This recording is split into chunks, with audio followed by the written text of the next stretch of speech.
Ireland, a small island on the edge of Europe, yet a land with one of the most dramatic stories in human history. From ancient Celtic tribes and mystic druids, to Viking raids, Norman invasions, brutal famines, rebellions, and the long struggle for independence, Ireland's history is a tale of resilience, tragedy, and triumph. This is not just the story of kings and battles, but of poets, rebels, and ordinary people who refuse to be broken. Today, we journey through thousands of years, the entire history of Ireland, from its mysterious beginnings to the modern nation we know today.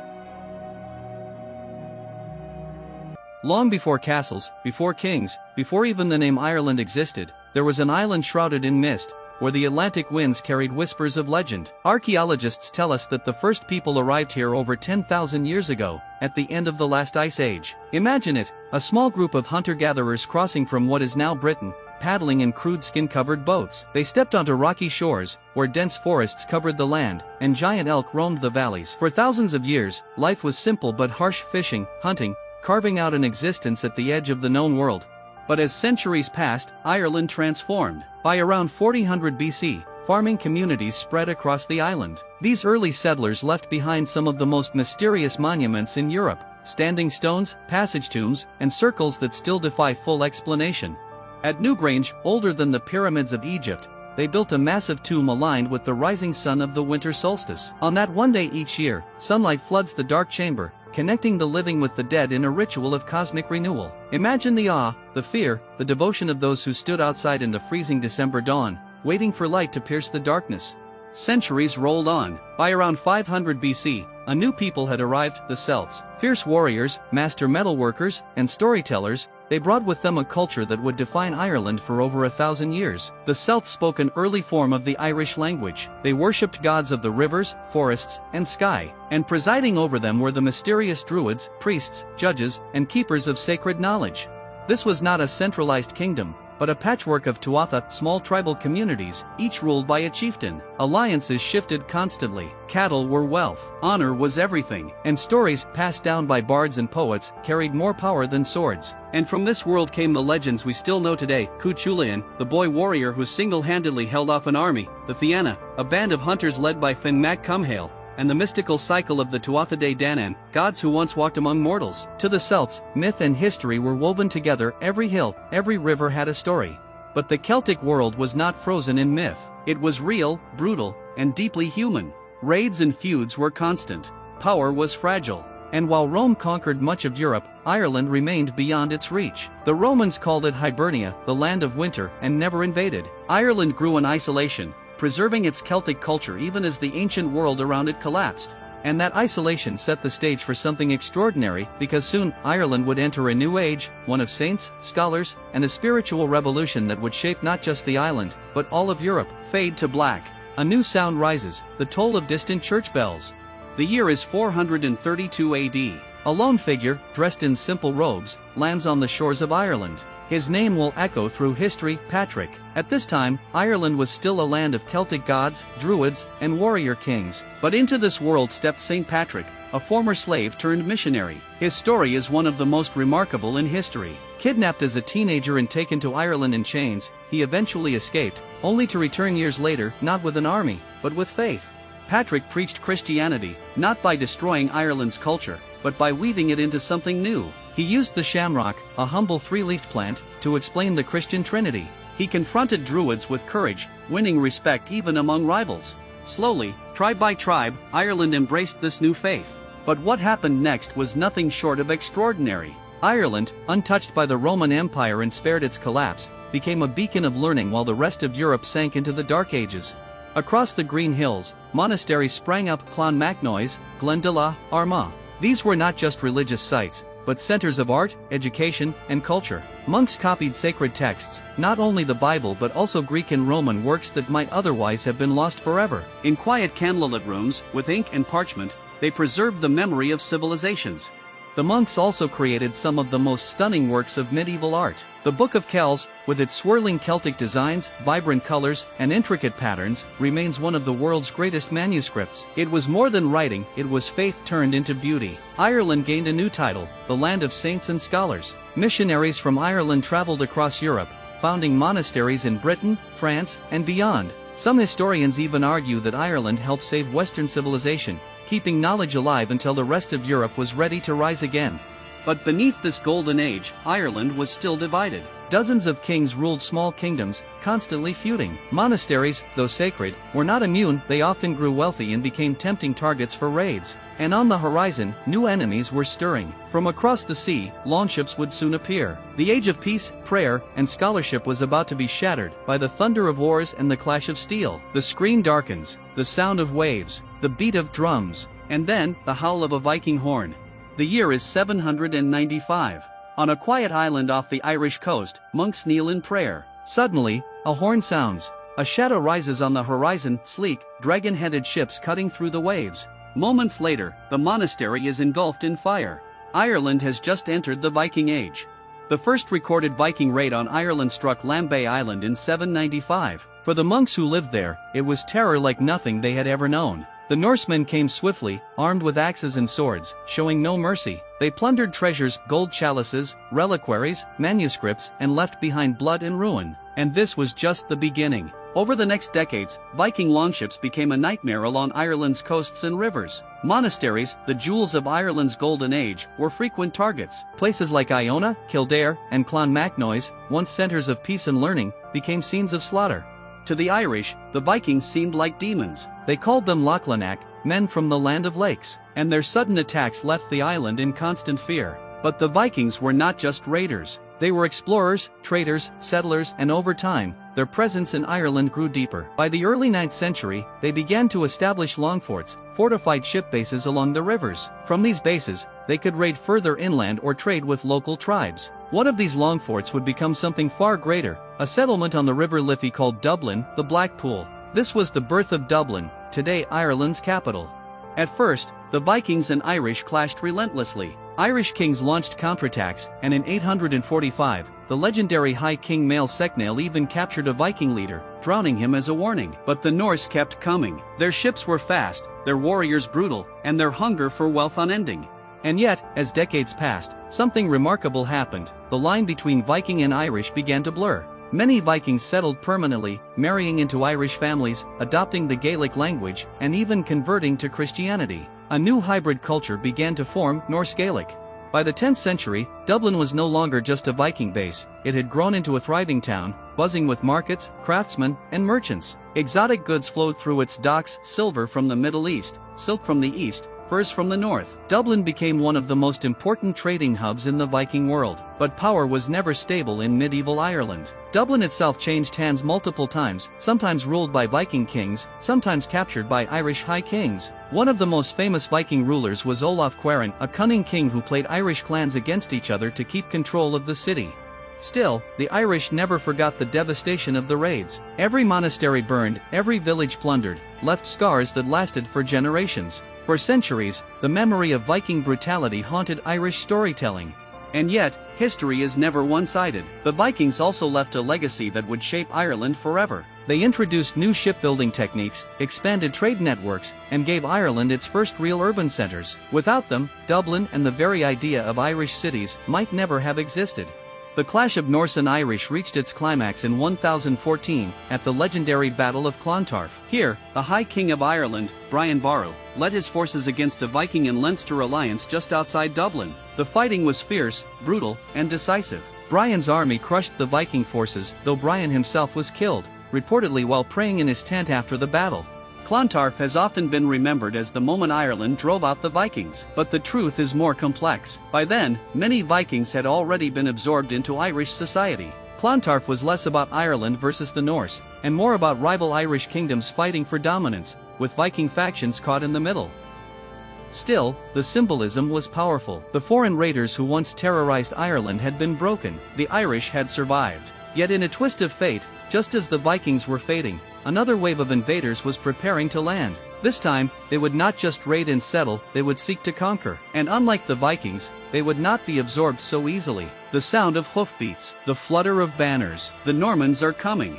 The year is 1169. Along the southern coast of Ireland, ships appear once again. But these are not Viking longships. These vessels carry knights in shining armor, mounted warriors, and banners bearing strange coats of arms. The Normans have arrived, and Ireland will never be the same. The story begins not with invasion, but with betrayal. Ireland in the 12th century was still a land of fractured kingdoms. Dozens of petty kings ruled their territories, constantly feuding and fighting for supremacy. Among them was Diarmait mac Murchada, the ousted king of Leinster. Desperate to reclaim his throne, he made a fateful decision. He sought help from across the sea.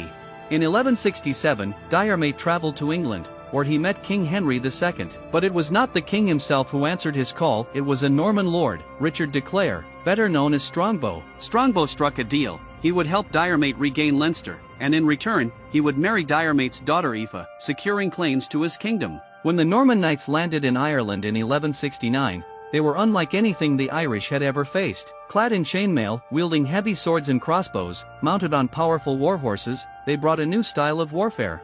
The Irish, who relied on swift raids and light infantry, were stunned by the sheer power of the Norman cavalry. The Normans quickly seized Wexford, then Waterford, and finally, Dublin itself, once the proud Viking city, now under Norman control. Diarmait was restored as King of Leinster, but the true victor was Strongbow, whose marriage to Aoife secured his family's hold over Irish land. But word of these victories alarmed King Henry II. He feared that his ambitious Norman barons might carve out their own independent kingdoms in Ireland, just as they had done in England and Wales. To prevent this, Henry himself crossed the Irish Sea in 1171 with a massive army. No Irish king dared to oppose him directly. For the first time, an English monarch set foot on Irish soil and claimed overlordship of the island. From this moment, Ireland was tied to England. At first, Henry allowed Irish kings to keep their lands, demanding only loyalty. But gradually, the Normans expanded their control. They built massive stone castles, Trim, Kilkenny, Carrickfergus, fortresses that still stand today, symbols of conquest carved into the Irish landscape. The Normans also brought new towns, markets, and feudal laws. For the first time, Ireland saw walled cities, bustling with merchants and craftsmen. The Irish world of cattle wealth and shifting alliances was slowly being replaced by a feudal order of lords, vassals, and taxes. Yet, conquest was never complete. Beyond the walls of Norman towns and castles, much of Ireland remained in Gaelic hands. In fact, over time, many Normans themselves began to go native. They married into Irish families, spoke the Gaelic language, and even followed Irish customs. By the 14th century, an English official complained that the descendants of Norman settlers had become more Irish than the Irish themselves. To the English crown, this was unacceptable. They passed laws like the Statutes of Kilkenny in 1366, forbidding English settlers from adopting Irish dress, language, or customs. But these laws were impossible to enforce. Ireland remained a divided land, Norman castles and towns in the east, Gaelic clans dominating the west and north. This uneasy balance lasted for centuries. But as the medieval world gave way to the modern era, England would return with renewed determination. The Tudors, with their ambition for empire, saw Ireland not as a patchwork of kingdoms, but as a territory to be conquered, controlled, and remade. And for Ireland, this would mean rebellions, plantations, and a bitter struggle that would echo through the centuries. The camera lingers on the ruins of a Norman castle. Wind whistles through broken towers. A voice whispers, more Irish than the Irish themselves. Fade to black. By the 1500s, the medieval world was dying. Gunpowder, printing presses, and exploration were reshaping Europe. And in England, a new dynasty had risen, the Tudors. With their ambition for power, they would forever change Ireland. For centuries after the Norman invasion, Ireland had remained divided. English kings claimed lordship, but in reality, most of the island was ruled by Gaelic clans and Anglo-Norman families who had gone native. Only the area around Dublin, known as the Pale, was firmly under English control. But the Tudors were different. Henry VIII, fiery and ambitious, wanted to bring all of Ireland under his crown. In 1541, he declared himself King of Ireland, not just Lord. This was more than a title, it was a statement that Ireland would be absorbed into England's growing kingdom. Religion made the divide sharper. Henry broke from the Catholic Church, creating the Church of England. But in Ireland, most people remained staunchly Catholic. What began as a political conquest quickly became a religious conflict that would last for centuries. The Tudors sought to pacify Ireland through a mix of diplomacy and force. Some Irish lords were offered English titles if they submitted to the crown. Others resisted, and resistance meant blood. One of the most famous uprisings was the Desmond rebellions in the late 1500s. The powerful Earl of Desmond in Munster rose against English rule, supported by Irish lords and even Spanish allies. The rebellion was crushed brutally. English forces burned crops, destroyed villages, and carried out massacres. The once prosperous lands of Munster were left in ruins. And then came the policy that would reshape Ireland forever: plantations. After crushing rebellion, the English confiscated vast tracts of land from Irish lords and handed them to loyal settlers from England and Scotland. These settlers were meant to be Protestant, loyal to the crown, and a permanent presence in Ireland. The first large-scale plantation was in Munster, after the Desmond rebellions. But the greatest and most infamous plantation would come later, in Ulster. The spark came with the 9 Years' War, 1594 to 1603. At its heart was the great Gaelic leader Hugh O'Neill, Earl of Tyrone, who united Irish lords in a desperate struggle to drive out English control. At first, the Irish achieved stunning victories, even crushing English forces at the Battle of Yellow Ford in 1598, but the tide turned. In 1601, at the Battle of Kinsale, Irish hopes collapsed. Spanish reinforcements had arrived, but the combined Irish-Spanish army was decisively defeated. In the aftermath, the old Gaelic order disintegrated. O'Neill submitted, and in 1607, the flight of the Earls took place. Ireland's leading Gaelic nobles fled into exile in Europe, leaving their lands vulnerable. The English seized the moment. In Ulster, the crown confiscated huge territories and planted them with settlers from England and Scotland. The plantation of Ulster transformed the north. New Protestant towns like Londonderry and Enniskillen rose, while the native Irish were driven to the poorest lands. For the ordinary Irish, the impact was devastating. Families who had held their land for generations were displaced. Ancient clan systems collapsed. Tensions between native Catholics and Protestant settlers deepened, planting the seeds of conflict that would echo for centuries. Yet, even in defeat, Irish identity endured.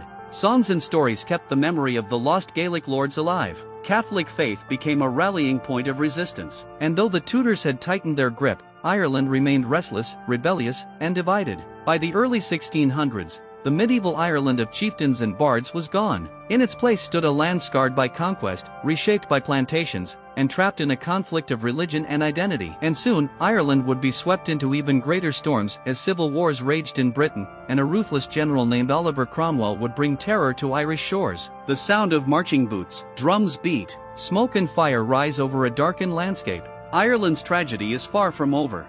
Imagine a land of green fields and rolling hills. Now imagine those fields lying silent, their crops rotting in the ground, the air filled with the stench of decay. In the 1840s, Ireland was struck by a disaster so vast, so cruel, that it scarred the nation forever: the Great Famine. In the early 19th century, Ireland was one of the poorest corners of Europe, yet also one of the most densely populated. By 1845, over 8 million people lived on the island. The vast majority were poor tenant farmers, working land they did not own.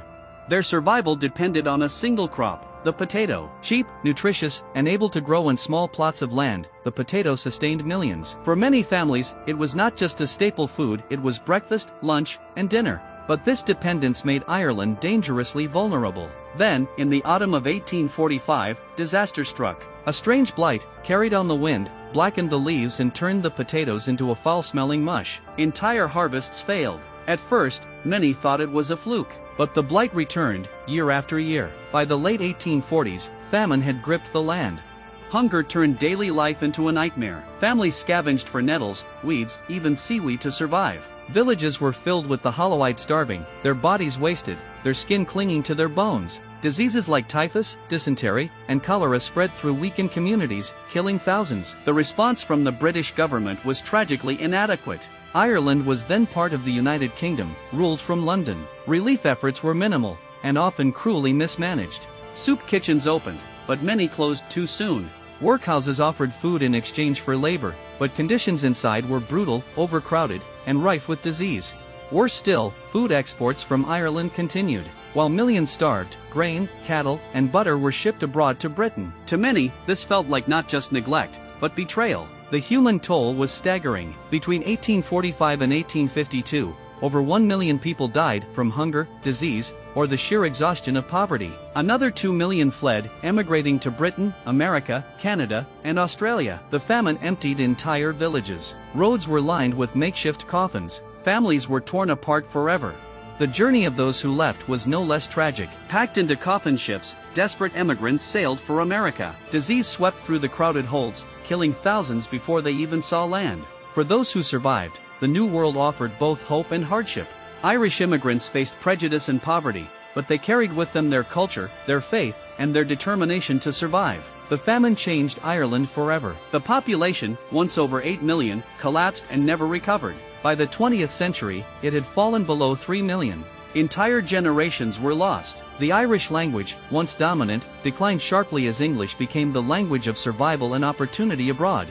But the famine also lit a fire of resistance. For many, the tragedy revealed the injustice of British rule. Resentment grew, feeding movements for independence. The memory of hunger and abandonment fueled a determination that Ireland would one day govern itself. And for the millions who emigrated, the famine became a shared wound that connected Irish communities across the globe. In the slums of New York, the factories of Boston, the goldfields of Australia, and the streets of London, Irish immigrants carried their history with them. Songs, stories, and traditions became lifelines, preserving identity far from home.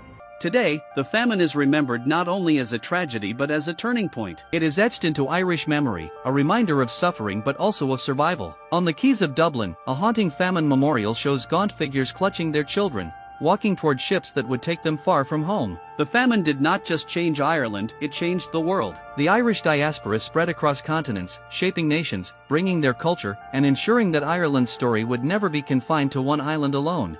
But in Ireland itself, the scars ran deep. The famine left behind a weakened, grieving nation. And in the years that followed, the call for freedom would grow louder, fueled by the memory of hunger and loss. Because if the famine had shown anything, it was that Ireland could not rely on others to protect its people. The struggle for independence had entered a new chapter. The camera fades on a starving child's face, then shifts to a ship sailing across the Atlantic. The wind carries voices, cries of grief, but also songs of survival. A people scattered, but never broken. Ireland in the 19th century was still haunted by the Great Famine. Millions had perished or fled across the Atlantic, but those who remained lived under the shadow of British rule, poverty, and oppression. Yet, from this suffering, a new determination grew. The dream of an independent Ireland, free from London's control, refused to die. And in the late 19th and early 20th centuries, that dream would explode into revolution.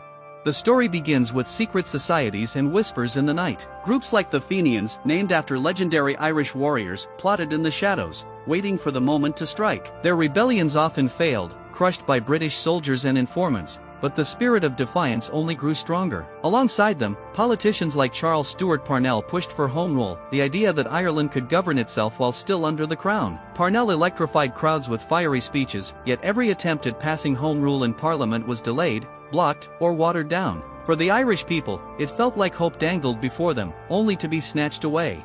Then came 1916. On Easter Monday, as the world was consumed by the First World War, a small band of Irish rebels seized their chance. They stormed the streets of Dublin, taking over the General Post Office and proclaiming the Irish Republic. For 6 days, gunfire rang through the city as British troops fought to retake control. Dublin's streets became a battlefield, smoke, rubble, and bodies marking the cost of rebellion. The leaders of the Easter Rising knew they were outnumbered, yet they stood firm, declaring Ireland's freedom to the world.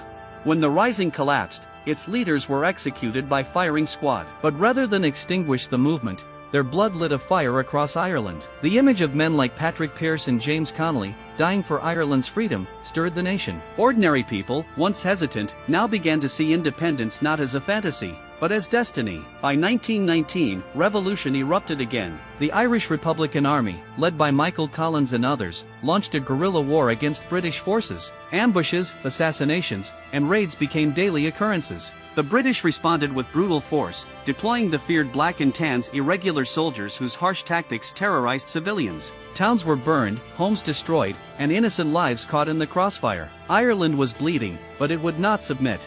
The conflict raged until 1921, when a treaty was signed. Ireland would at last have independence, but only as a free state within the British Empire, and only for the southern 26 counties. The 6 counties of Ulster, with their Protestant majority, would remain part of the United Kingdom. For some, this was victory. For others, betrayal. The treaty split Ireland down the middle. Friends became enemies, brothers turned against each other. A brutal civil war followed, pitting pro-treaty forces led by Michael Collins against anti-treaty Republicans. The fighting was savage, and Collins himself was killed in an ambush in 1922. Just months after helping to secure independence. His death symbolized the tragic cost of Ireland's freedom, hard-won, yet painfully incomplete.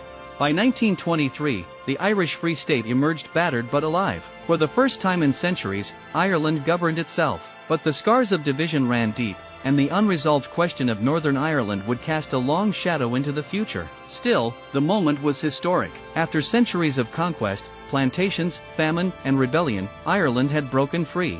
It was a nation reborn, forged in sacrifice and struggle. The long road to freedom had come at a terrible price, but it had given Ireland its soul. The ink on the Treaty of 1921 may have given Ireland freedom, but it also left behind a wound that refused to heal. The island was split in two, the Irish Free State in the south, and Northern Ireland, 6 counties, still firmly under British rule. This division planted seeds of tension that would grow into one of the darkest chapters in modern Irish history. For decades, the border remained more than just a line on a map. It was a line of identity, religion, and loyalty. In the south, the Free State and later the Republic of Ireland built its fragile independence, slowly moving away from British influence. But in the north, Catholics and Protestants lived side by side in uneasy mistrust. Catholics, who largely saw themselves as Irish, faced discrimination in jobs, housing, and politics under a government dominated by Protestants who identified as British. This imbalance simmered like a hidden fire, waiting for a spark. That spark came in the 1960s. Inspired by the global civil rights movement, Catholics in Northern Ireland began demanding equal rights. Peaceful marches filled the streets, but instead of reform, the response was often police batons, bullets, and escalating anger. Soon, Northern Ireland descended into what the world would come to know as the Troubles. For 3 decades, violence consumed the north. The Irish Republican Army fought for unification with the Republic, while loyalist paramilitaries battled to keep Northern Ireland British. Bombings, assassinations, and riots turned towns and cities into war zones. The British Army patrolled the streets, and fear became part of daily life. Families were torn apart, children grew up surrounded by walls and checkpoints, and thousands of lives were lost. It was a conflict where no side emerged unscarred, and where civilians paid the highest price. Yet even in this darkness, voices for peace refused to stay silent. Politicians, priests, and ordinary citizens worked tirelessly to find a way out. Their efforts bore fruit in 1998, with the signing of the Good Friday Agreement. For the first time, both sides agreed to share power, to respect differences, and to end the violence. It was not a perfect solution. Northern Ireland remained part of the UK, but with a framework that allowed for cooperation and a future where unity could be decided peacefully.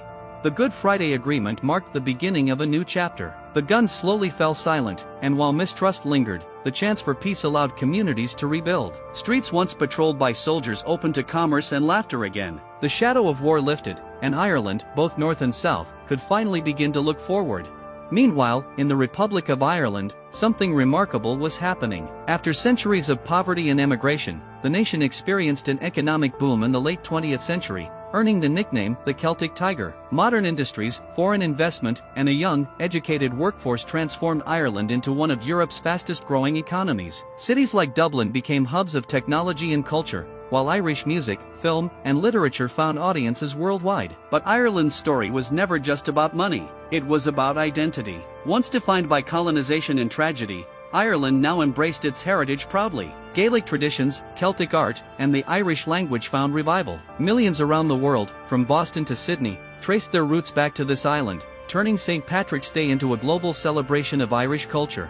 And yet, Ireland did not forget its struggles. The famine, the rebellions, the partition, and the Troubles, all of it remained part of the national memory. But instead of breaking Ireland, these hardships shaped it into a nation of resilience. A people who endured so much suffering now stood as a symbol of perseverance, hope, and reconciliation. Today, Ireland faces new challenges, debates over unity, shifting global politics, and the lasting ripples of Brexit. The border issue once again looms, reminding everyone that history is never truly past. Yet Ireland moves forward, not backward. The dream of peace, born from centuries of struggle, remains alive.